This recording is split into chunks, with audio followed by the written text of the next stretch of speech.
Hello বন্ধুরা, আশা করি তোমরা সবাই ভালো আছো। আজ আমরা এই ক্লাসটির মধ্যে ভারতীয় সংবিধান থেকে কয়েকটি গুরুত্বপূর্ণ প্রশ্ন উত্তর আলোচনা করব। তোমরা সবাই ক্লাসটি প্রথম থেকে শেষ অবধি দেখো।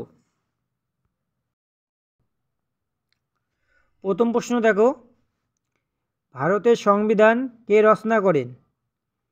ভারতের সংবিধান রচনা করেন ডক্টর বি.আর. আম্বেদকর। পরের প্রশ্ন দেখো, গণপরিষদের প্রথম অস্থায়ী সভাপতি কে ছিলেন? গণপরিষদের প্রথম অস্থায়ী সভাপতি ছিলেন ডক্টর সচিদানন্দ সিনহা। পরের প্রশ্ন দেখো, 3 নম্বর প্রশ্ন, গণপরিষদের প্রথম অস্থায়ী সভাপতি কে ছিলেন? গণপরিষদের প্রথম অস্থায়ী সভাপতি ছিলেন ডক্টর রাজেন্দ্র প্রসাদ। 4 নম্বর প্রশ্ন দেখো, ভারতীয় সংবিধানের খসড়া কমিটির সভাপতি কে? ভারতীয় সংবিধানের খসড়া কমিটির সভাপতি হলেন ডক্টর বি.আর. আম্বেদকর। বন্ধুরা, এগুলো অবশ্যই মনে রেখো। পরের প্রশ্ন দেখো, 5 নম্বর প্রশ্ন, সংবিধানের প্রস্তাবনা কোন দেশ থেকে নেওয়া হয়েছে? সংবিধানের প্রস্তাবনা আমেরিকা দেশ থেকে নেওয়া হয়েছে। পরের প্রশ্ন, ভারতের সংবিধান কবে গৃহীত হয়? ভারতের সংবিধান গৃহীত হয়েছিল 1949 সালের 26শে নভেম্বর। বন্ধুরা, তোমরা যারা ভিডিওটিকে লাইক করোনি অবশ্যই একটি লাইক করে দিও। আর হ্যাঁ, আমাদের প্রত্যেক দিনের ক্লাসগুলি পেতে চ্যানেলকে সাবস্ক্রাইব করে পাশে দেখো। পরের প্রশ্ন দেখো, ভারতের সংবিধান কবে কার্যকর হয়? ভারতের সংবিধান 1950 সালের 26শে জানুয়ারিতে কার্যকর হয়েছিল। পরের প্রশ্ন দেখো, ভারতের সংবিধান কতবার সংশোধন হয়েছে? ভারতের সংবিধান 104 বার সংশোধন হয়েছে। ভারতীয় সংবিধানের জনক কে? ভারতীয় সংবিধানের জনক হলেন ডক্টর বি.আর. আম্বেদকর। পরের প্রশ্ন, ভারতীয় সংবিধানের ধারণা কে দেন? ভারতীয় সংবিধানের ধারণা দেন এম.এন. রায়। প্রথম সংবিধান সংশোধন হয় কত সালে?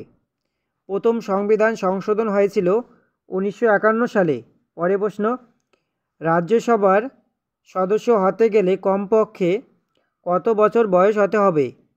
রাজ্যসভার সদস্য হতে গেলে কমপক্ষে 30 বছর হতে হবে।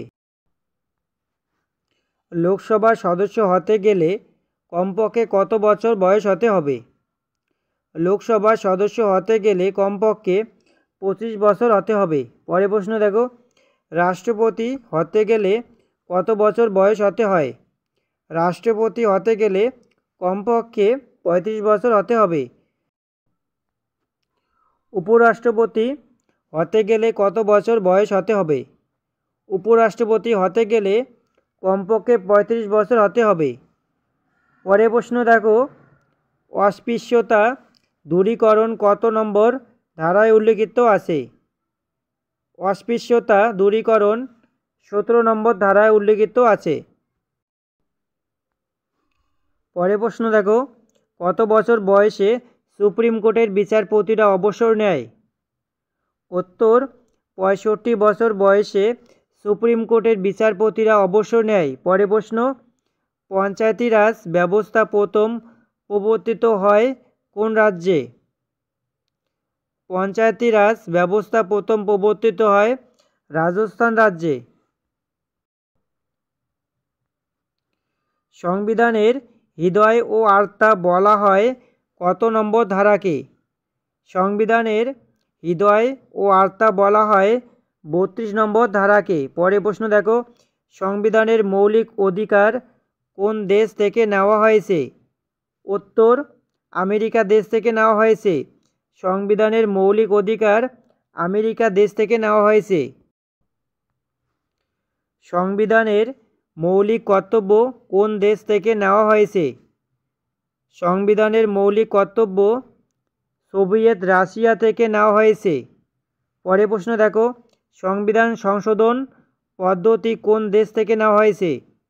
উত্তর, দক্ষিণ আফ্রিকা থেকে সংবিধান সংশোধন পদ্ধতি নেওয়া হয়েছে। পরের প্রশ্ন দেখো, সংবিধানের নির্দেশমূলক নীতি কোন দেশ থেকে নেওয়া হয়েছে? সংবিধানের নির্দেশমূলক নীতি আয়ারল্যান্ড থেকে নেওয়া হয়েছে। পরের প্রশ্ন, সংবিধানের রাষ্ট্রপতির ধারণা কোন দেশ থেকে নেওয়া হয়েছে? সংবিধানের রাষ্ট্রপতির ধারণা ব্রিটেন দেশ থেকে নেওয়া হয়েছে। বন্ধুরা, ভিডিওটি যদি ভালো লেগে থাকে অবশ্যই লাইক করে বন্ধুদের সঙ্গে শেয়ার করো। আর হ্যাঁ, আমাদের প্রত্যেক দিনের ক্লাসগুলি পেতে চ্যানেলকে সাবস্ক্রাইব করে পাশে থেকো।